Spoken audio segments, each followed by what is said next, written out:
I can come and do mules. Let me come and do mules. Like, the mule stuff is fun.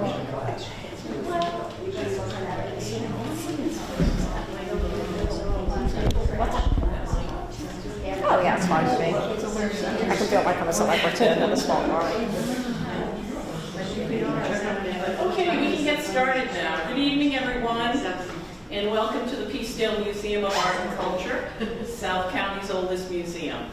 I'm Lisa Fiore, President of the Board of Trustees, where I work with fellow trustees to preserve this museum as a historic perspective of the world around us 100 plus years ago.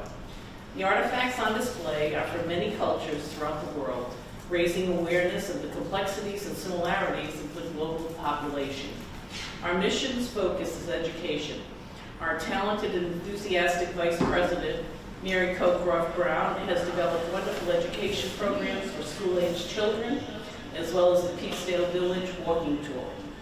Mary trustees Louise Weaver, Betsey Cook, Linda Hennessy, Jan Rothstein, along with our administrator, Julie Wardwell. We have found that the museum can make a lasting impression on these young students. We often have former students return years or for many decades later with their own family. This experience is very rewarding to all of us. Tonight's stellar speaker series continues our mission of education to the community. Kudos to Karen Ellsworth, fellow board trustee who is responsible for the speaker series and is our editor and creator of our fabulous newsletter. For those of you who don't have a copy, we have them right here. This team of volunteers works to keep history alive and well. Tonight we kick off our spring speaker series with one of our favorites, Roger Williams University history professor, Dr. Charlotte Carrington-Farmer. Thank you. Hey. As Rhode Islanders, Roger Williams Park is one of those places we fondly remember. Did any of us stop to think about its origins and the lovely historic cottage belonging to Betsey Williams? Tonight, Charlotte will enlighten us as to who this fascinating, independent woman, Betsey Williams, was, and her place in Rhode Island history, or should it be her story? Welcome. Thank you. I love it. Thank you so much for that lovely introduction.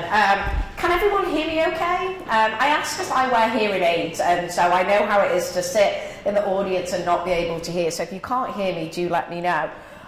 It truly is a joy to be back here. It's been a couple of years since I've been here, and I'm always thrilled when you ask me to come back. So as you can hear, I'm not a Rhode Islander, born and bred. I didn't come here on a school trip. But I am a historian of Rhode Island and New England history, and I've been thinking about Roger Williams, the namesake of the university I teach at, for half of my life, all of my adult life. So as an undergraduate student in the UK, I took a class, I'm 41, so over 20 years ago, 21 years ago, on Puritanism in the Atlantic world, and Roger Williams was one of the people we studied. There are chairs just here. I then wrote my undergraduate dissertation on Roger Williams in England. He was a part of my master's. He was then part of my PhD. And then I got the job at Roger Williams University 12 years ago and moved to Rhode Island because of the job. And so as a historian of early American history, this love of Roger Williams has continued. I published a book chapter on Roger Williams called Roger Williams and the Architecture of Religious Liberty a couple of years ago. And then I have a book on Roger Williams actually coming out with Broadview called Roger Williams and His World. That will be out later this year. It's under contract. It will be out in October. So I'll come back and talk about that at some point. But in March 2020, two things happened that changed my trajectory. Obviously, COVID happened in March 2020, but just before we went into lockdown, Plymouth Patuxent Museums out in Plymouth, Mass, formerly Plymouth Plantation, reached out to me and said, you know, you've been studying Roger Williams for a long time now. Would you come and give a talk for Women's History Month on his wife, Mary? And I was like, sure, you know. And it was that type of thing where I kind of said yes without really thinking about it. And being a bit of a lazy historian at that time, I was on sabbatical. That didn't happen, obviously, with COVID. I thought I could just put something together, you know, it's no big lift. And then the more digging I did, the more I was like, there's really nothing on Mary. And so I'm so happy to say, because of that invitation in March 2020, got a journal article that will be out in the New England Quarterly this autumn called More Than Roger's Wife, Mary Williams and the Founding of Providence. And so, you know, that led me to Betsey, right? So this is why I'm telling you this. You know, I was trying to think of a way to end my article and thinking about how women have been overlooked, particularly in the Williams family, and how, you know, they were actually way more important than we realized in the founding and maintaining of Providence. And so that's what led me to Betsey, truthfully, in the 19th century. So I want to talk to you a little bit tonight about Mary Williams, Roger's wife, in the 17th century, and how I've tried to make that connection between her and her relative, you know, a couple of hundred years apart.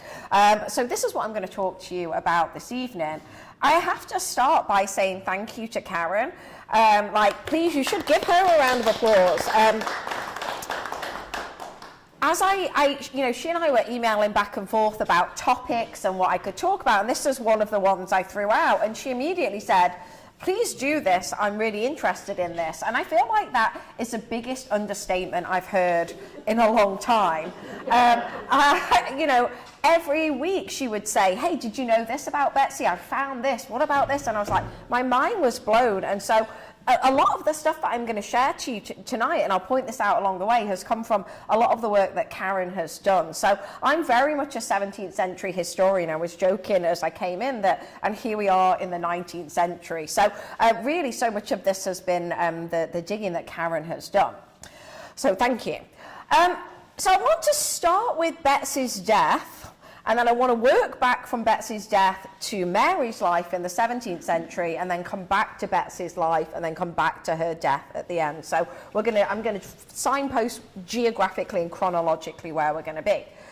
So I want to start with the death of Betsey Williams, right? So Betsey Williams died on the 28th of November, 1871, and she is Roger, who founded Providence, and his amazing wife Mary's great-great-great-granddaughter. And I have to count it out every time, how many greats, to make sure I get it right. And this is what the local newspaper said about her death, right? So, death of a descendant of Roger Williams, Miss Betsey Williams, died yesterday at her residence in the 9th Ward near the Cranston line, aged 82 years. It's understood that the opening of her will disclosed the fact that the venerable lady has bequeathed the city of Providence the farm upon which she died, estimated to be worth now $40,000, upon the condition that the city erect a monument to cost no less than $500 to the memory of Roger Williams in the old Williams burial ground. So this is that groundbreaking moment when, you know, they open up her will, and this is that first step into what leads to what is now known as Roger Williams Park and Zoo to being created. So this is Betsey's bequest in her will. And this is what I'm going to talk to you a little bit about later, like how did this woman get this land, like what was the impact of the will, like what was her life like, etc., etc., etc. But before Betsey, I want to take you back to Mary Williams, and notice how in this she's described just as a descendant of Roger Williams, right? And she insists basically that the monument has got to be to Roger Williams, right? So, you know, it's all about the man, right? Even as Betsey's dying, she's insisting Roger be remembered. But I want to try and make the point to you this evening that before Betsey, Mary Williams, who has been completely overlooked in the historical record, simply known as Roger's wife, she actually, I think, made Betsey's gift possible. So without Mary in the 17th century, we couldn't get to this gift. So this is not a talk about Mary Williams, but I feel like we need to know the 17th century context before we get to the 19th. So when I started my work on Mary Williams in March 2020, all of the archives were closed, right? So I was so excited 2 years later when I got to go to Massachusetts Historical Society in Boston to see what is, as far as we know, the only surviving copy of Mary Williams' handwriting. And this is it, right? It says, "For my dear and loving husband," and then it's scribbled out, right? That's it, right? So can you see on here, it's folded, right? And there's writing on the back. So this is Mary's address on an unsent packet, which essentially is in the 17th century, you don't have separate envelopes to post your letter, you write it and you fold it and you seal it. So you can see the folds are here, but it never got sent, okay? And what's scribbled out, it says Roger Williams at Narragansett, so like, you know, down in Narragansett country where we are here this evening. And so this is it. "For my dear and loving husband," scribbled out. How on earth have I got a journal article out of, you know, these handful of words on an unsent letter? It's been hard, I'll tell you. So I mean, I think it's really important to say the fact that we do have these words shows that Mary could not only just read, right, which we knew, but actually she could write. And literacy in the 17th century, we tend to think today of reading and writing go together, but for women, certainly they were seen as separate skills. So the fact that Mary was literate, I think, is huge. And so this is the only surviving copy of Mary's handwriting. And what's on the back of this actually is pretty tantalizing. It's Roger Williams writing to John Winthrop Jr. about the death penalty for adultery. And at first I was like, oh my God, is there like a affair in the Williams family? Is this why she scribbles his name out? No. Like, that would be fascinating. It's not true. And one of the things, I teach a class on Mary Williams and her world. One of the things that we also talk about is how Roger Williams' earliest surviving correspondence from 1629 are love letters. Not to his wife Mary, but to another woman, Jane Whaley. And Mary's in the household at the same time. And like, so we always think of Roger as this like, you know, theologian writing about separation of church and state. His earliest surviving correspondence are love letters. He proposes to another woman, Jane Whaley. He's not allowed to marry her because he's not of high enough social status. He writes these really terrible letters to her high status aunt, Lady Joan Barrington, saying, "You're old and grey and your hourglass is running out." It's painful. It's cringeworthy. And then those letters are from April, May 1629, and then he marries Mary that December. So is she his rebound? I mean, she's in the household working as a maid, so maybe. Anyway, you should read my article. It'll be out in October. So anyway, so I make this point about the adultery because Jane Whaley, his first love, actually moves over to New England. So I was like, oh, no. So this is the earliest surviving correspondence, and this is a discussion about the death penalty for adultery. But the argument I make quite seriously in the article about Mary is that separation defined Mary's life. She was away from her husband for months and years at a time, which means that she alone made many of the decisions that affected her family, her community, and the town of Providence. So, you know, Roger is away when she writes this letter, presumably down here at his trading post, or at least in Indian country, in Narragansett country. And whilst he's away tending to Indian affairs, Mary's in charge of all of these things. And so I think it's really powerful that we have this. And, you know, we know so much about Roger Williams, right? Like, there are so many books and articles, and the university and the park and the zoo and the Roger Williams National Memorial. We've got statues to him in the US Capitol, you know, the one on the Reformation Wall in Geneva. He's even been on a stamp, right? But where are the statues to Mary? What about Betsey, right? Like, I think we need to think about this. And so for Mary then, this is what one early 20th century biographer of Roger said, who was this lady? It's not known. And save that her name was Mary and that she proved to him a true and loyal wife, the record is meagre. Well, you've seen the record, it is meagre, right? I've not got a surprise source for you, that's it. But as I say to you, Mary was head of the family and faced many solo challenges for months and years at a time. And throughout half a century of marriage, Mary makes many of those decisions when Roger is either away at his trading post, in Indian country doing business, or even where he spends several years petitioning the Crown and the Parliament for Rhode Island's charter. So I just want to give you a snapshot of Mary's life and how that pertains to Betsey's life in the 19th century. So Mary grew up at Worksop Priory in Nottinghamshire in England, which is 20 minutes drive from where I'm from, so the timing is perfect. And the medieval gatehouse still stands, and if you're interested, I can show you some pictures at the end. So she grew up in this medieval gatehouse. She then went to work in a lavish manor house, but she ended up living in a really crowded one-room house in Providence. In the first half of her life, she moved to 5 places on 2 sides of the Atlantic during the first 27 years of her life. And then for the second half, she stayed put in Providence, apart from a brief break down to Aquidneck Island in 1675 in the midst of the war. Her childhood in England was defined by religious persecution. Her father, Richard Bernard, lost his job multiple times for challenging the established church before doing full circle and coming back to the established church, unlike her husband. So she lives her life as a kid in England, witnessing firsthand the persecution of the state on the church, right? And then she lives the second half of her life in Providence, in the freest place potentially in the Western world at the time. Her training at Oates Manor in Essex, where she met Roger, trained her to run a lavish manor house. In Providence, she lived in a one-room house where her hosting skills were hosting Indigenous leaders. And I also wonder, I speculate in the article, if she at least had some skills in the Narragansett language, because she had an unfree Pequot boy living in her house. She was hosting Canonicus and the Antinomy regularly. I don't think it's a stretch to think that she would have had at least some proficiency in the Narragansett language, and we know other women in Providence were able to speak the language, so it's not a stretch. And as I said to you, she went from being she was his, the love of his life, and she was his rebound, to going to be his dearest love. So there's some contradictions. And as I talk about in the article, she plays a key role in the Pequot War in 1637, where she saves a soldier's life.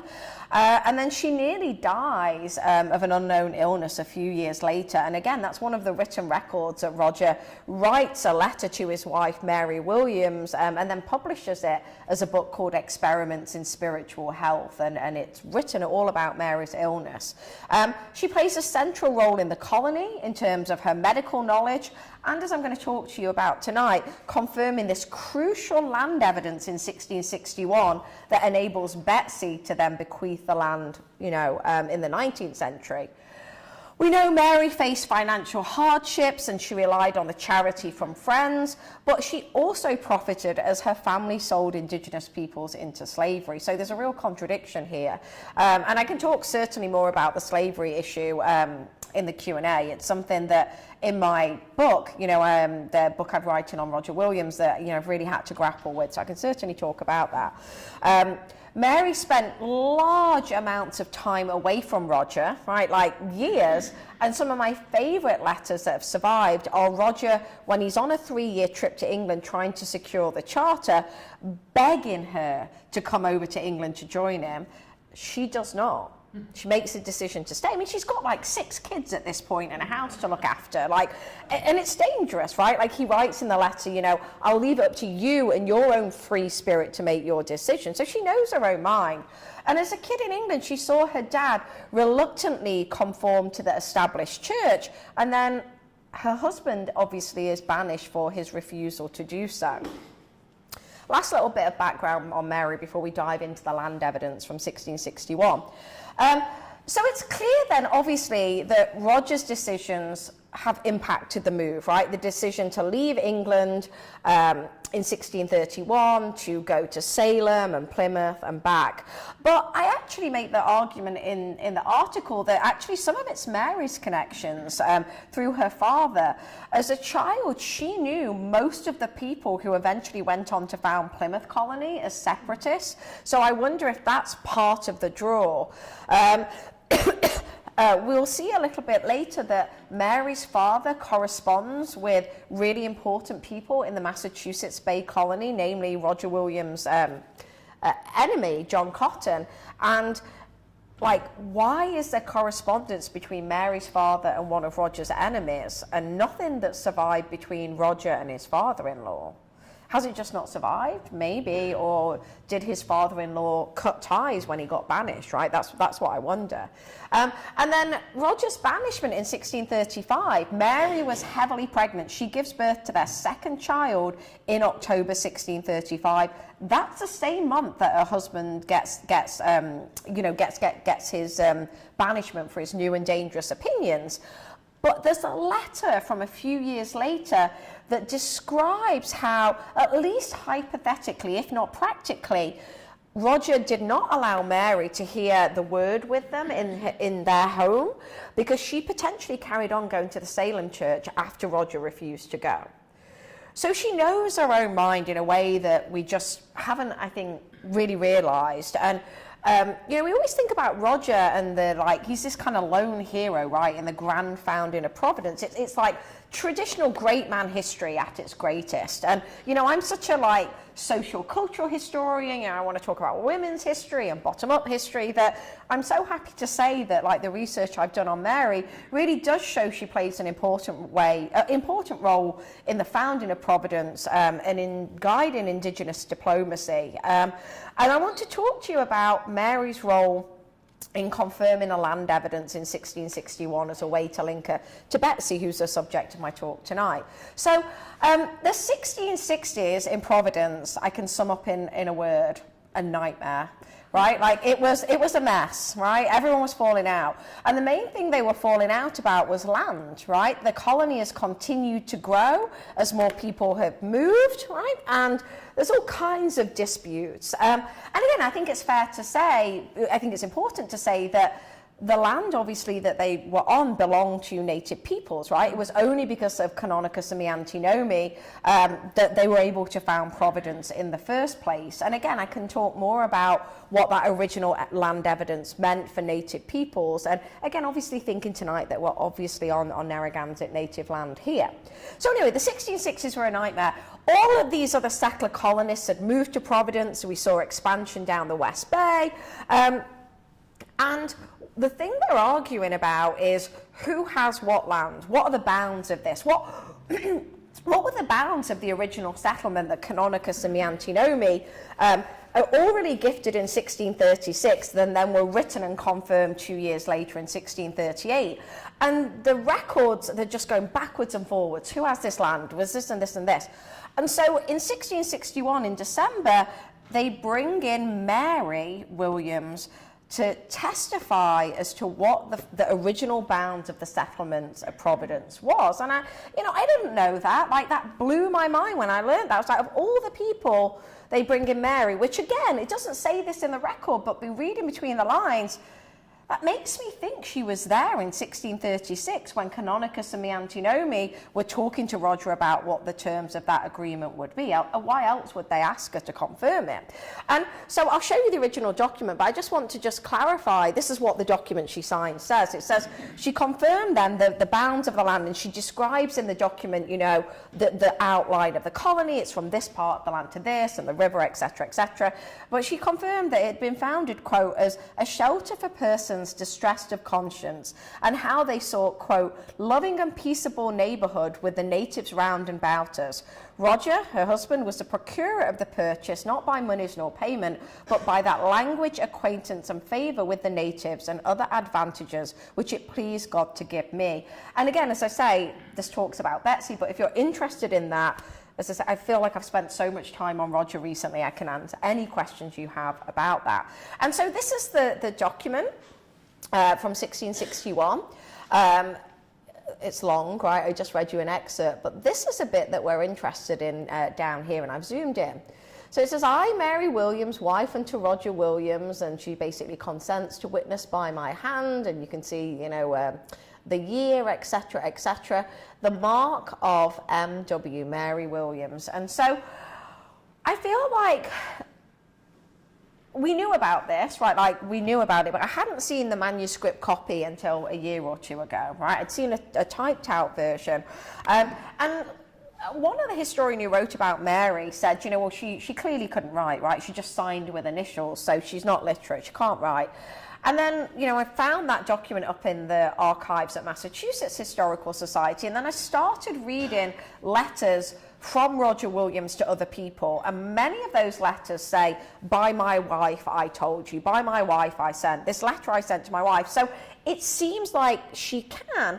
And, you know, I did a lot of reading on secondary sources that other historians have written about women's literacy, and one of the points they make is that even in a record like this, which is a land evidence, people often just sign with their initials because it's quicker, it's easier, and it's not necessarily a sign of illiteracy, right? Like, I'm thinking about, like, the other day I had to sign for the taxes and my husband wasn't there, so I could sign his name but put my initials next to it, right? So, you know, I think about the times that we get to just initial things, and I think, you know, the literature on this suggests that that's just probably what was going on there. So it's not necessarily a mark of her inability to write. So Mary had 6 children, and, you know, I say this to my students all the time, like, birthdays weren't a thing in the 17th century, and it always upsets them. They're like, well, what did they do? I was like, oh, it's not a thing. And most of the time we know when people were born because of baptism records, right? Like, we can, so for Roger Williams, we have no idea actually when he was born. We estimate it was around 1603 because his baptism records were burnt in the Great Fire of London in 1666. When St Sepulchre's church, his parish church, burned. We know when Mary was born because her church records have survived in Worksop.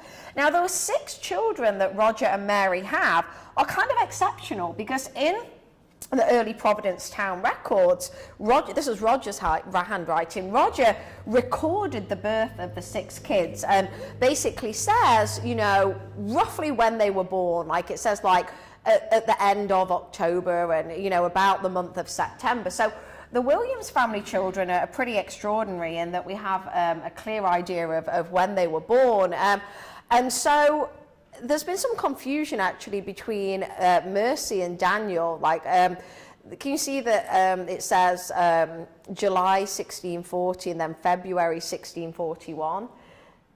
How does that work, right? It doesn't is the answer. Everyone's brain was going. And again, for quite a while, there was like misinformation about those dates. But if you know the 17th century, as Roger quite kindly reminds us, that the new year begins in March. So when you see a date from the 17th century that's in the first, you know, 3 months of the year, it's actually the following year. So that's why it works. But again, so understanding these documents is important. And I'm a historian, I'm not a genealogist. So please don't ask me any genealogy questions. It is not my strong suit. Come to me with history, not genealogy. If you're interested in genealogy, Roger Williams Family Association, is anyone a member? I am, right? I've got my pin on. I'm clearly not a descendant, but they made me an honorary member a few years ago, so I thought I'd wear my pin. Go to the Roger Williams Family Association. They published several volumes of genealogy, and please do check out their website. So it's through the family that I can now get to Betsey. So this is the death notice that I just started with. And I want to just kind of pick out some things about her life. So newspapers are one of my favorite primary sources, right? Like, Karen and I have been talking about how you get so much gossip from the newspapers. And honestly, it's like picking up, like, the scandalous tabloids of today. Like, I spend hours, like, I'm writing, I do a lot of work on horse history, and I'll be looking for horses, and then something on the same sheet will catch my eye. and like hours of my life have gone by. So I want to share another newspaper article that was published a few months after Betsey passes away in November. So this is from the 19th of February the following year. And it described then, I'm going to zoom in a second, the heir of Miss Betsey Williams as a very eccentric lady, a lineal descendant of Roger Williams. And let's just zoom in. One of the things that this weird and wonderful article said was that she was of unsound mind. And again, this is something Karen and I have corresponded about. That in her will, she left the greater portion of her property to the city. There's been a suit for its recovery on the grounds that she was of unsound mind when the will was drawn. And then it says in this article that one of her eccentricities is said to be being a queer religious belief. And I was like, what? I was like, Roger Williams, who founds a place for religious freedom, has a descendant, and they're criticizing her eccentric religious belief. I was like, I couldn't make this up. So it says here, I'm going to just pick out some bits from the source then. So it says the heirs of Miss Betsey Williams, a very eccentric lady, a lineal descendant of Roger Williams, who died recently in Providence, Rhode Island, and left the greater portion of her property, and it talks about the property, about to enter a suit for its recovery in this city on the grounds that she was of unsound mind when it was drawn. I was like, what? And then it describes the bounds, etc., etc. It describes that it shall bear the name of Roger Williams forever. They've got to erect a monument to Roger Williams in the Williams burial ground. And then this bit is where I was drinking my tea, and I literally had to put my cup down and just walk away. So it said this. One of her eccentricities is said to have been a queer religious belief. Every morning after breakfast, it was her custom to have 3 inverted cups placed on a quaintly constructed altar, which she called the Trinity of Holy Tea Leaves. And there she solemnly worshipped for an hour. I was like, what? And then it basically says, etc., etc., etc., so that her suing relatives also say on the subject of cleanliness, would there be, more, etc., etc., etc., and then it says here, and made visitors remove their shoes in the hall before entering her immaculate presence, and being profoundly impressed with the belief that Roger Williams and George Washington were the greatest men that ever lived, she required everyone who came into her house to honor their memories by reverently bowing and refraining from sitting in the presence of the portraits, which hung in many conspicuous places on the walls. And I was like, what? You like I almost imagine like fortune tellers, right? Like you read the tea leaves. So she's got these tea leaves. She's there for an hour. I get the taking your shoes off, right? She's super clean. But she's got these portraits, apparently, of George Washington and Roger Williams. And you can't sit in their presence. And my first question is this. I was like, did she have a portrait of Roger Williams? Because famously, he never sat for one, right? He thought it was the height of vanity. And I was like, again, so going through her will, like, that was my first question as I saw the will. I was like, is there a portrait of Williams that we could potentially have from a descendant? No, is the answer. Not so far anyway. And then basically, though she was rich, she lived the plainest and scantiest of lives. She never wrote to any of her relatives. And I was like, oh, okay. Because she was convinced the use of paper envelopes and postage stamps would certainly ruin her. So I was like, what's going on with the family here? She was nevertheless an attractive old lady, I was like, all right, who had her own ideas of life and lived in accordance with them. And that really resonated with me, right? As we'll see, we're going to test out. My question is, how true was that, right? Like, is this a true depiction of Betsey Williams? But this line that she had her own ideas of life and lived in accordance with them, I think is true, right? Like, I think she did, and I think that makes her important in the way that we'll talk about. But the rest of this, I want to pull this apart to see what we can actually tell about Betsey's life in the 19th century. So Betsey was born in 1790 to James and Mary Williams, obviously descendants of the Williams family. And they have this large 100-odd acre farm. And she has a couple of siblings, Tenny-Hass Charles and her sister Rhoda. And I'm going to spend a little bit of time talking about Rhoda tonight. when her father dies, Mary gets part of the farm, so the mom and then the children share the rest of the farm. And what happens is her brothers eventually move and sell out their shares, so that by 1825, the farm is managed by an amazing group of women. Right? I'd hoped to give this talk during Women's History Month, but my schedule was too complicated, so there's a real emphasis on like women's history here. Let's pretend it's still March.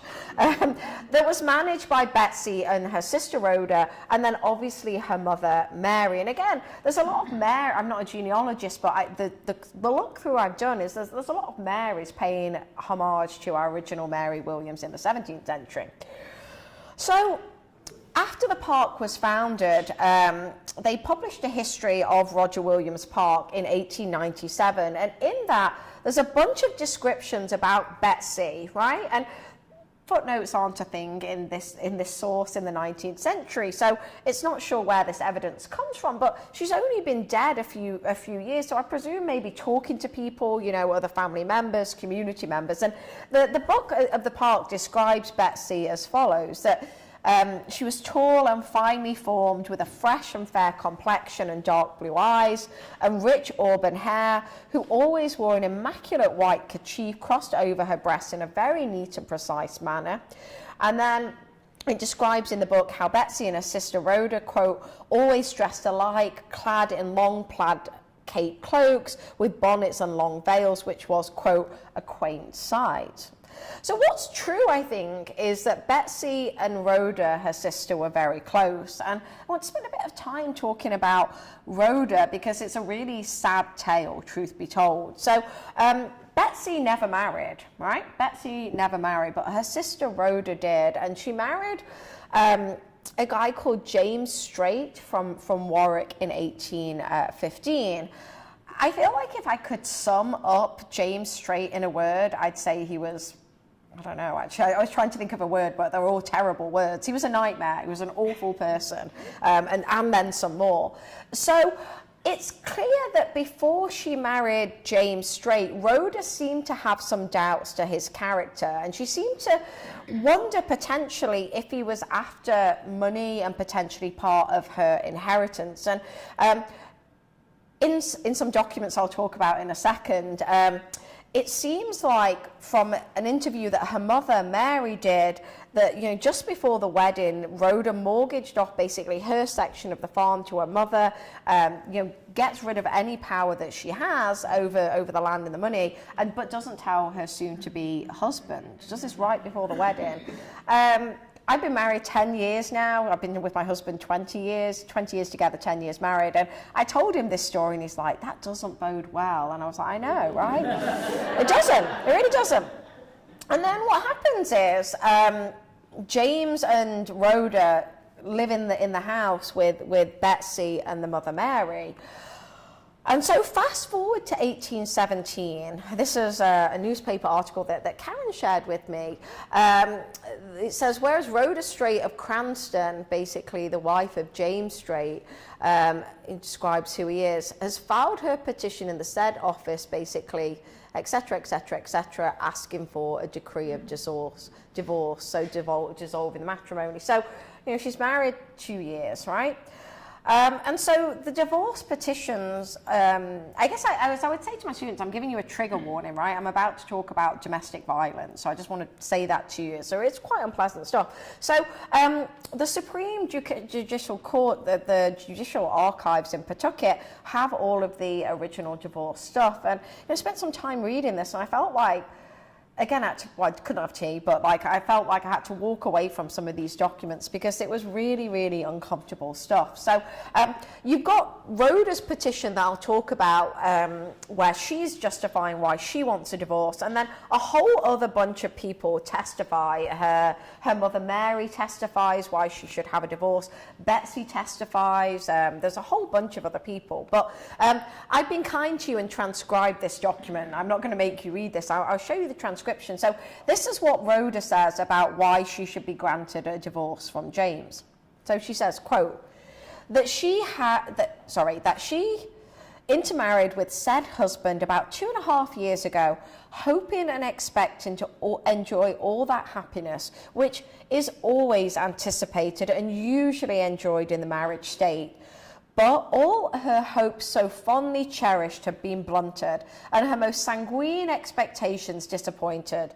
Her said husband has been sometimes guilty of intoxication and intemperance, that his affections for your petitioner, so Rhoda, has been gradually diminishing ever since her intermarriage with him, and that he's lost all regard and feeling for her, that her said husband is a man of sour and morose disposition, and that he has at times suffered his passion so far to overcome his reason as to break out into actual violence, that regardless of his most solemn vows, he has repeatedly assaulted, beaten, and abused your petitioner without cause or provocation, and has treated her with cruelty, that he has left her he has wholly left your petitioner refusing to live with her, and that he has lived with another woman for a considerable time, that her said husband has never provided necessaries for your petitioner since her intermarriage with him, but has left her to the charity of friends, that he has abused her with abusive language, and has been guilty of other gross misbehavior,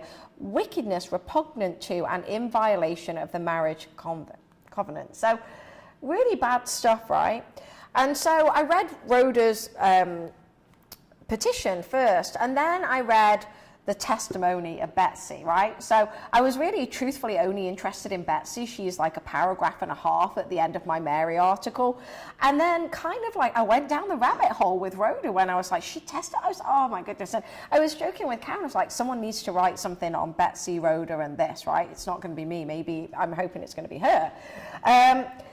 So this is what Betsey has to say, and it's a couple of pages long, right? Like it's quite a long testimony. And again, I've been kind to you and not making you read the handwriting. So I want to share Betsey's words about her sister Rhoda, and I want you to keep in mind that I wonder what would have happened as we learn more about what a terrible person James Strait was if Rhoda hadn't had the foresight to keep the land and the money out of the way, right? Like, I wonder what had happened if that Roger Williams part would have been there, and if, let's say, Betsey had died earlier. Like, I think it's fair to say it wouldn't be, is the honest answer. So I think, again, the power of women, even in these really difficult situations, is important to know. So this is what Betsey says to testify in her sister's divorce. She says, "My sister Rhoda Strait has been treated very unkindly by her husband in my presence.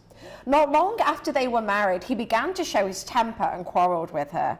One time his temper ran very high and he pushed her against the side of the house and over the chair, which hurt her very much. She was not able to do any kind of work for 3 or 4 weeks. He kicked her several times. He got mad about his work and ordered her downstairs. And as she walked towards the stairs, he took a brush handle and pushed her off. As she went, she caught on her hands and feet. It gave her a very great shock, but it did not break any bones. He disturbed the house day and night. I and my mother and sister lost a great many nights' sleep by his quarrelling. He was always treated very kindly and very handsome in our house with every respect. He never received a cross word from his wife or any of our family to my knowledge. His wife has never been any kind of expense to him in any respect. He always came and went as he pleased and ate and drank the best the house could afford. One day he sat making a mortar, got his temper up very high and threw the mortar at her, at Rhoda. The mortar glanced away from her clothes and fell upon her foot. One day he was weaving himself a couple of harness shafts and threw at her, which gave her a slight wound upon her arm. He was also very unkind to her. In sickness talked very unhandsome to her and told her she was not sick to get up and wash and mend his clothes. He has talked very unhandsome to me many times. He carried his clothing and things away from our house. He never stayed at our home worth mentioning after the aforementioned of March last. I think she, Rhoda, did her duty to him in every respect." Well, that's 1817, right? They filed for the divorce in 1817. It doesn't get granted until 1820. by this point, James has moved in with another woman and fathered a child out of wedlock. And again, we can see this in the newspaper. So Rhoda is filing for divorce, and it's dated now here, obviously 1870, and this is therefore that notice, right? Presumably, she, where is this? How she's going to serve him? And then again, Karen was like, hey, I found some more gossip. And I was like, oh, what did you find this time? And again, like going back to James, he's a terrible, terrible person. So James goes on to marry Sophia Straight, and divorces them in 1824. And so Sophia Straight, residing in Cranston in the county of Providence, wife of James Straight, late of Cranston in the county of Providence, but now in parts to the said Sophia unknown. So again, like doing this disappearing act, has filed her petition basically praying for a decree of divorce from her said husband. And so again, he's notified this way. And again, like Karen's like, hey, I went down the Cranston town meeting stuff, and again, like there's this evidence of him fathering the child out of wedlock with Betsy Pratt, and one of the documents basically describes about who's going to pay for this child born out of wedlock. Essentially, the town is responsible for it, or the person who is basically who is held in bond for this. And so it's really, really fascinating, and I'm sure Karen can talk more about this in the Q&A. So I think it's really interesting to see. My talk is not about James Straight, but like maybe it could be at some point. Like, I think it's a really fascinating side note, right? That the talk is about Betsey Williams and doing good stuff and giving the land to Providence, but like there's this really sad tale, and I think this could have been a turning point for the women in the Williams family had James Straight got his hands on this land. It's certain to say that the park would not be there. All right, so let's get back to Betsey and Rhoda then. So they get rid of James Straight, thank goodness, and together the sisters live together for the rest of their lives.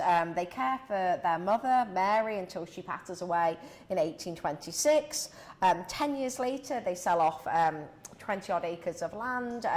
They sell some of it to the New York, Providence, and Boston railroads. We know that in 1841, they bought a house over on Pontiac Avenue, and there's evidence of them, again, making money, renting out the cottage, the barn to tenants. And again, a lot of the stuff that's written about Betsey is written after she dies, when people are starting to write late 19th century histories of the park. And, they often romanticize the life that these two sisters lived. But the sources suggest that they were very self-sufficient. They raised flax. They spent time spinning linen. There's definitely evidence they sold some of the goods that they fashioned. They, picked huckleberries. They made candles. So again, like two really industrious, self-sufficient women. Rhoda died in 1846, and then Betsey lives right until she's in her 80s. She lives right through till 1871. Let's go back and think about this reality, right? So again, piecing together from other sources, it is clear that she was well connected in the town of Providence in terms of the people who she is networking with, as evidenced by her will. Other sources suggest that she was strange and she was very exclusive, but truthfully, I think that's just like 19th century sexism, honestly. I think, again, piecing together from other sources that we have, it's clear that Betsey was actually a really astute businesswoman. And again, I've got a quote from one of the late 19th century sources that describes, quote, depending solely upon her own judgment and ability, which seldom, if ever, failed her. They describe how Betsey, quote, treated people with fairness and honour. She was a great lover of animals and nature, and my best friend lives on Elmwood Ave, and so we often walk our dogs around Roger Williams Park, and when I walk past the Betsey cottage, and I like to think she would like the animals and the nature that every time I see. Anyway, and the other thing that's really cool is looking through her will, in addition to the land that she bequeaths, there's one of the subclauses talks about allocating money for a Roger Williams fund to support Providence's poor. So, like, what an amazing woman. And again, so I'm going to pick out some of the highlights. So here's the will and last estate. Here's an inventory of stuff. I spent some time looking at this. And here then is, I think, the key to that question of her being of unsound mind, right? Like, remember we opened with this. Is that true? So she was placed under guardianship basically a few months before she passed away. But the will then is made a couple of years earlier. So the will stands, right? So her guardianship is just for the last couple of months of her life, and the will has been approved in 16th, I want to say 16 because I'm a 17th century historian, but in 1868. And we know then that two of the people who were involved in the guardianship also witnessed the will and then testified when she dies that she was actually of sane mind. And that article about strange behaviour, which was so exciting to me when I first read it, it appears in a bunch of different newspapers, not just Providence one. It makes the news in New York, right? And I was like, wow, this is East Coast news. But just a couple of days later, one of Betsey's friends basically writes to the editor and says, what have you just published? Like, why are you saying these things about my friend? And this is that letter. So it says, Mr. Editor, I read with much surprise in Saturday's press an article concerning Miss Betsey Williams of Cranston, lately deceased. The article was copied from the New York Tribune. The author of that paragraph must be a person of great inventive power. And I was like, oh, I love this. His imagination evidently having been cultivated at the expense of his veracity. So veracity. And she's like, I've known Miss Williams for the last 50 years, and until her last sickness have always found her a person of good common sense, with a clear sound mind, and one who always felt a keen interest in all and every event transpiring in the world. I was like, this is the Betsey I can get behind. Within the last year, health failed and disease weakened her mental faculties, but at no time did she manifest any of the peculiarities which are so aptly described in the above-mentioned article. Her business matters were all arranged long before her sickness, and it's been her design for years to leave the homestead farm to the town of Cranston, because we're right on the border with Providence at this time. But when the property was taken into the limits of the city, she concluded to leave it to the city of Providence. And so this is it, right? Like, I just love this. Betsey Williams had a sound mind and a good heart. And I think that's a really powerful thing to think about. So going back to this then, right, that she wants to erect a monument to Roger Williams. And it's not as though when she dies, and I'm going to talk for another 5-10 minutes and we'll have plenty of time for questions.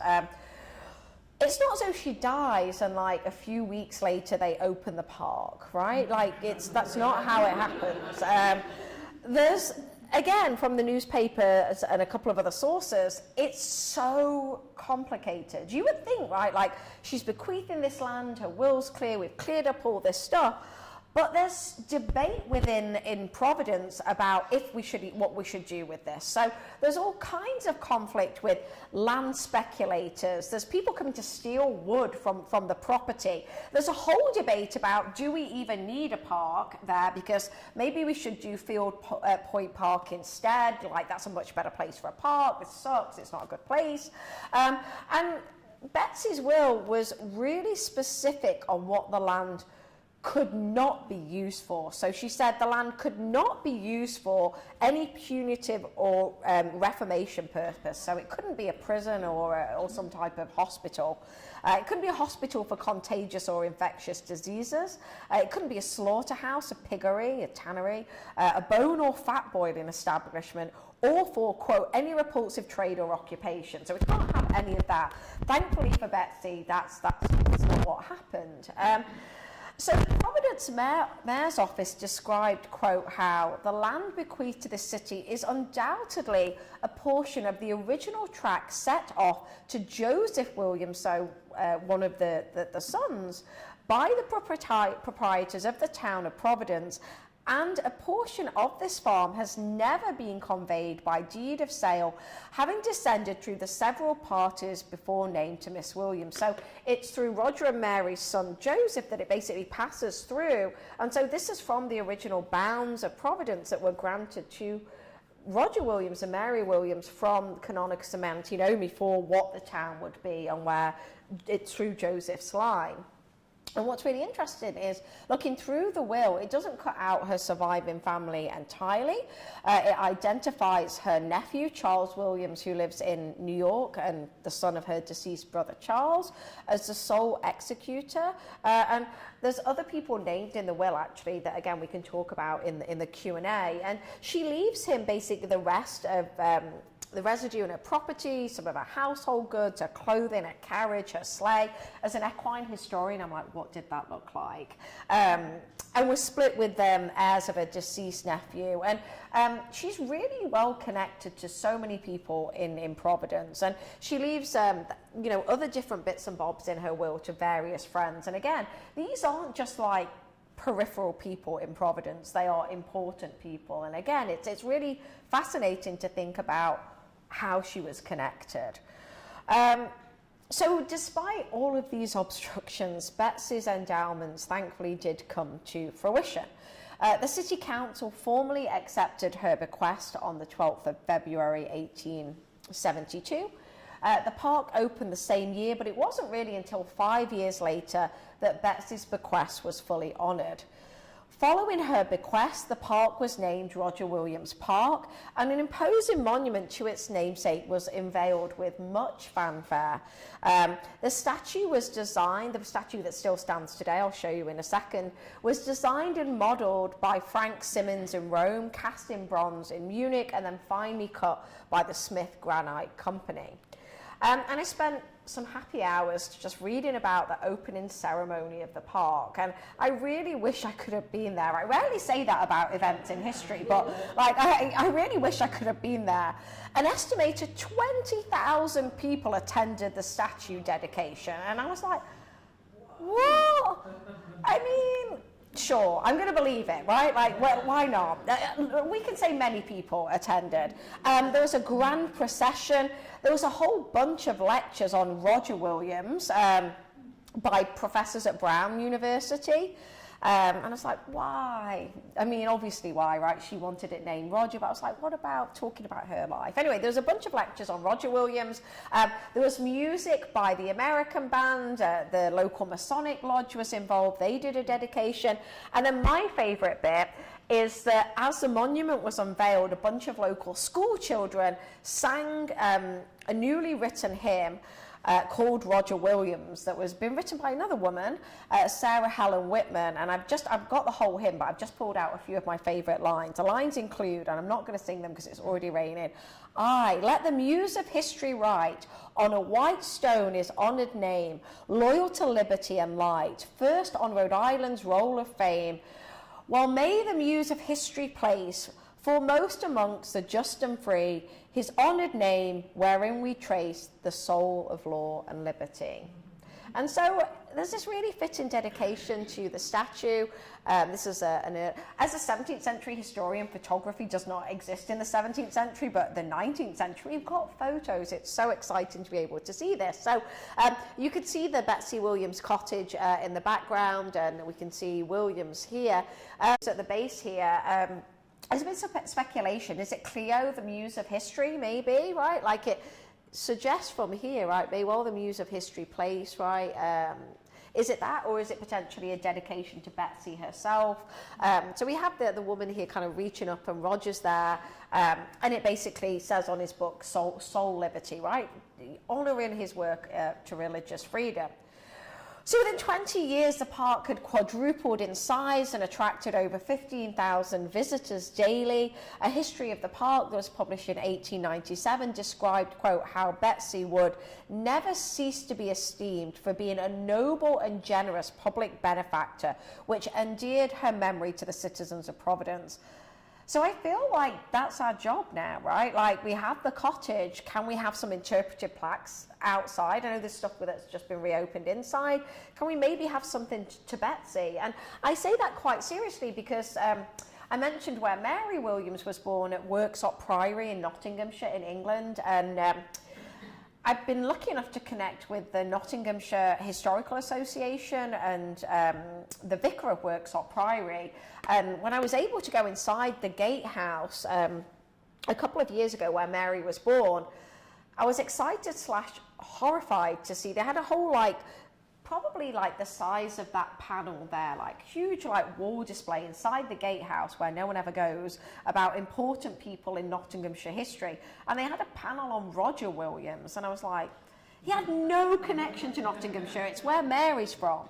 But it just literally said, Mary Williams, wife of Roger, was born here. Roger Williams did X, Y, and Z. And I was like, oh gosh. So we're going to have stuff to Mary in Worksop. So my point is, like, can we now do something for Betsey a little bit more than just naming the cottage for her? Now, obviously, the park remains today. And, you know, I was doing some looking online, and they estimate like 1.5 million of visitors go annually and enjoy, you know, 400 odd acres. So when the park was first opened, it was, you know, it was popular because of the inexpensive transport network.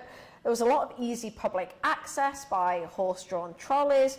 Now, the zoo then that still stands today is the 3rd oldest in America. The oldest is Central Park.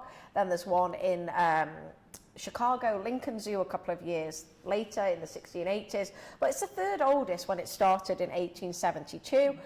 But it really wasn't until the 1890s that a huge construction effort in terms of landscaping, the menagerie, the carousel, the original carousel, and then it grows when basically Cranston donates land and private citizens donate it, and it grows and grows and grows. And so this is an early map, and I just want to show you some pictures of the park over time. This is what's described as a Wattier Cafe, just a few years after being open. This is where the casino is now, as it's described. This is the original carousel from the 1890s. It looks pretty similar to today, right? Like I was there the other day. And then there's some really cool, they have a really extensive archival collection at the Roger Williams Park and Zoo that I encourage people to go and have a look at. This is the Elmwood Avenue entrance in the late 19th century. Here's an old picture of Betsey Williams' cottage, again, late 19th century. And there's no real need to include these images, but I'm just such an animal person that I had to.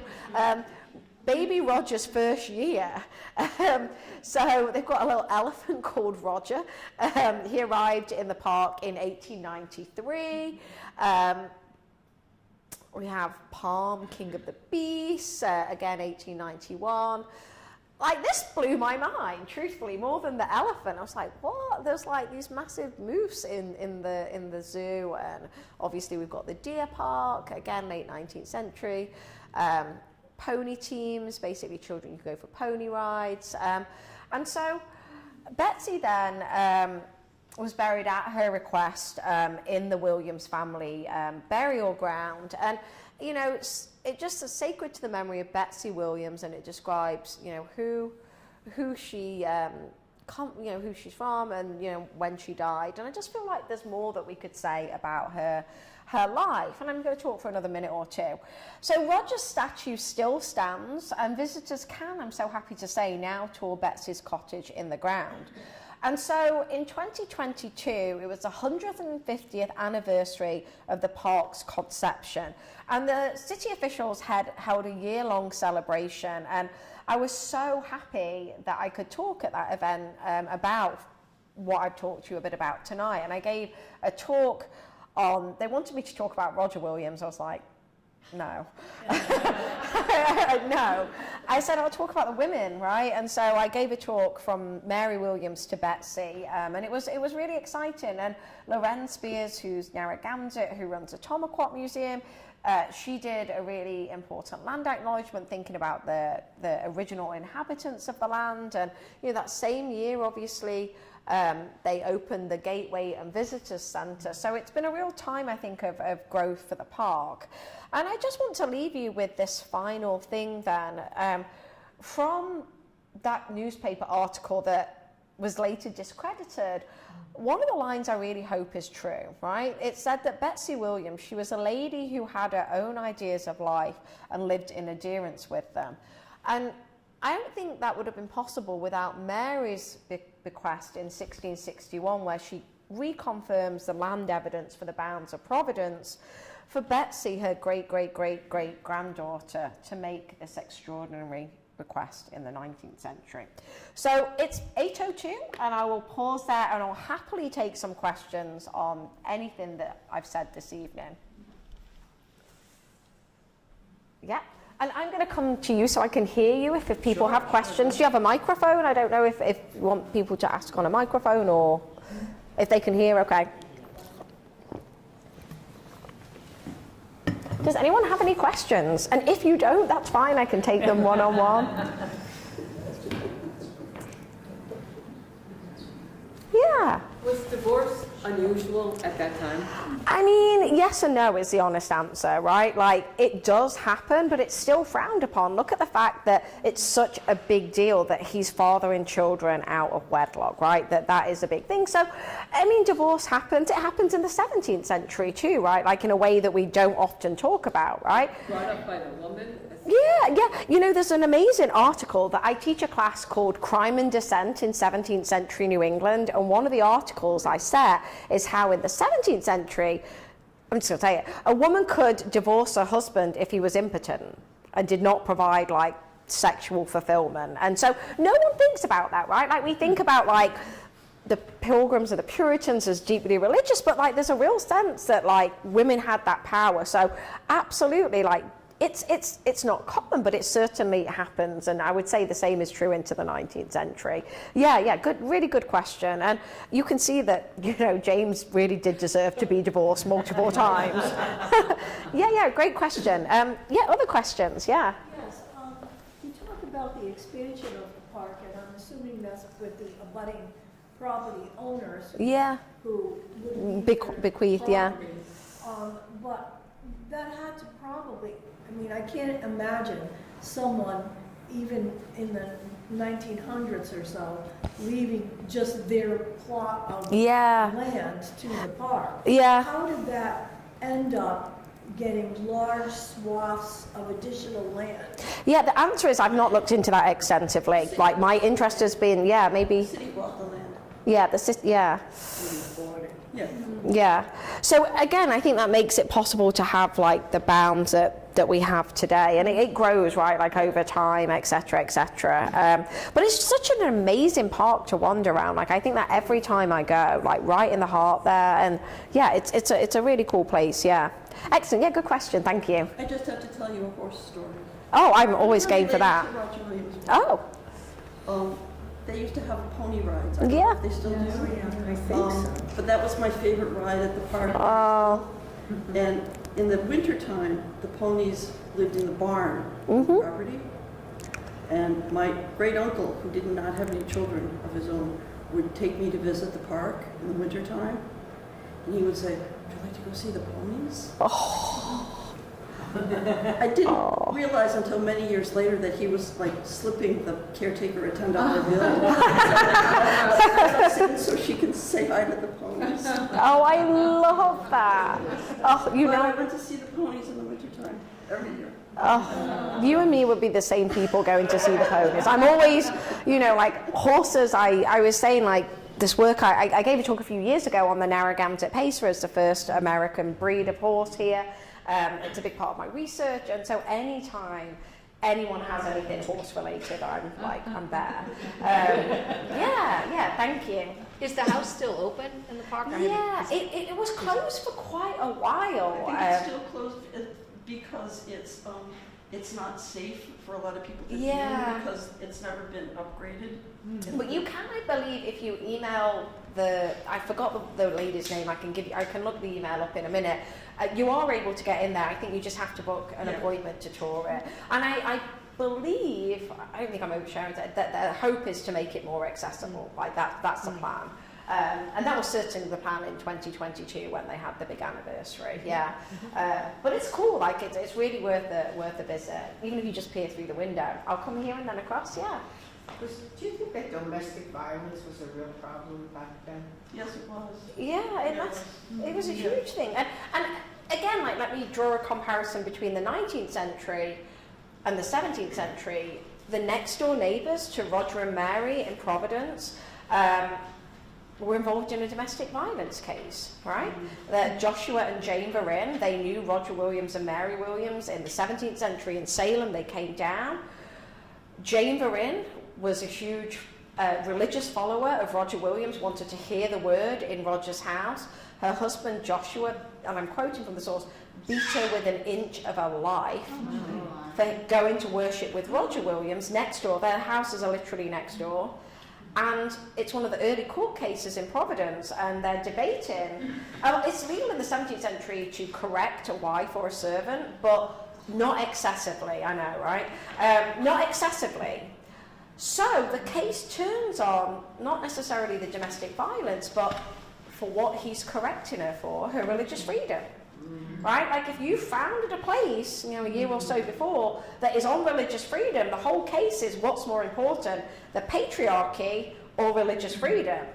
Now the good news is they rule religious freedom is the most important thing. So it's a huge victory, right? Her religious freedom is more important than obeying her husband. The sad news is that he drags her back up to Salem, and it's a really sorry tale. A professor at Providence College called Margaret Manchester has just written a book on the Joshua and Jane Varin, that's their names, controversy. And it's a really good example of that in the 17th century. So yes, we see it from the 17th into the 19th. Yeah, good question. I saw a hand over here, yeah. What is the age of the house? When was it built? Oh, do you know what? Do you know? It's it was, there was debate about it, right? yeah, it was built by James's father as a wedding present for James and Mary. Yeah. when they were married. So, 18th century. It'd be in 1773. yeah, so late 18th century, yeah. Because one of the things that people have been like, was this the original house of Roger and Mary? I remember great if it was. No. The house where Roger Williams and Mary Williams no longer stands, it was burnt to the ground in 1676 in the midst of King Philip's War. And Roger and Mary basically spend the last few years of their life potentially living with some of their children. So their house used to be along what is now North Main Street, opposite Roger Williams National Memorial. There's a plaque on the site there. So that's not true. That like if you ever hear like that's Roger Williams' house, that's not the case. It's a late 18th century house. Joseph's house was across the street from Betsey Williams' College. Mm-hmm. Yeah. And again, like the Roger Williams Family Association has done some amazing work on like all of this stuff. I really do suggest like looking at some of the stuff that they've done. Yeah, any other questions on anything? And if anyone has a private question that they want to answer publicly, I'll hang around for a few minutes, that's fine too. One last question. You had mentioned Roger Williams had a trading post down here. Mm-hmm. Where was it? Do you know where Smith's Castle is? Is that? Yeah, Cocumscusset, yeah, that's where it was. Well, shall we just begin? Oh, yeah, my pleasure, thank you. Thank you. Will you be back after you publish your book? Talk about it. Yeah, I'll be an incentive to finish. My editor is constantly, it's written, like I have a first full draft of my Roger book done. I just have to make some final edits. The footnotes now have to be footnotes, just not weird notes for myself that other people can actually understand. So it's almost done, yeah. Roger Williams in the world, I feel excited about it. And Mary too, right, like that article, I feel more excited about that. But yeah, I definitely will. Can anyone order your classes? Yes, you just need to contact the registrar. We often have people order our classes. Yeah, absolutely. Yeah, I love it when people order our classes. I teach a class on a whole semester long class called Roger Williams and His World. Next year I'm teaching for the second time Mary Williams and Her World, Women in the 17th Century. I teach a class on crime and dissent in 17th century New England. I teach a class on witchcraft in the Atlantic world. I teach a pirate history class. I teach a class on slavery in New England. I teach a class on indigenous history. Yeah, so what are some of my classes? Yeah, I love that. So, yeah. Tell us more about the slaves. Oh, yeah, sure, yeah. If people need to leave, they're more than welcome to. It's complicated, right? So, there's two pieces of information I want to share with you. So, think of the chronology. Providence is founded in 1636, right? almost as soon as the town is founded, Roger Williams goes away because the Pequot War is stirring, right? And Roger, again, leaves Mary immediately, right? We've got a letter where he's like, I just founded this town, I've got to go, I'm leaving Mary in charge. That's not what it says, but it's kind of what it says, right? So the war comes to an end the following year in 1637. A bunch of Pequot people, women and children mainly, have been captured at the end of the war. And we have a bunch of letters that Roger writes to John Winthrop up in Massachusetts, who just banished him, right, a year or so before. They stay in correspondence, and a couple of the letters mention what should happen to the Pequot survivors, mainly the women and children. And there's a bunch of them who are being moved from what is Connecticut up to Boston. And at some point along the way, whether it's down here in Narragansett country, whether it's up in Providence, it's not clear, Roger knows about them. And we're not sure, there's a couple of sources that suggest there's maybe 40 or 50 of them. And Williams writes to John Winthrop Jr. requesting one of the young boys with red about his neck. And he says in the letter, I won't be peremptory in my choice, I'll have him or any that you want. I only request that you would give him a name. I know his mother and I know his 2 siblings are with you. So the status of that child is truly unclear, right? Like, I'm being really deliberate in my choice of words saying that child was unfree. And we know that child comes to live with the Williams family. So 1 year after Providence is founded, on the premise of freedom, an unfree Pequot child is taken from his mother and siblings. Is that child enslaved? Is that child indentured as a servant? It's not clear is the answer. Roger later writes that he believes they should be indentured for a period of time, and then if they're not going to rebel again, to give them their freedom. But truthfully, in reality, that's not the case, right? There's no law on slavery on the books in Rhode Island until the mid-17th century, and this is 1637, so it's not coming from a decade or two. And even when they do pass a law in the 1650s, it says nothing about native peoples. So we know that native slavery was prevalent. That particular boy's status is unclear. Now, a year or so after Williams requests this child, in another letter, he references my native man, my native servant called Will, right? Is it the same person? Maybe, maybe not, right? So he's definitely got one unfree child in his house at the point where he's just got 2 young children of his own, right?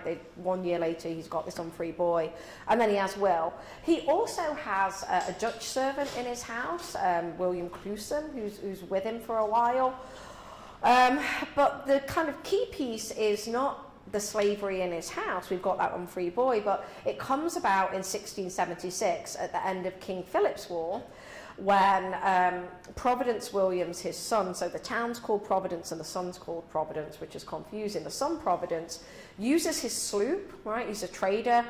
He takes Mary and a bunch of other women and children down to Aquidneck Island while Providence is basically burnt to the ground.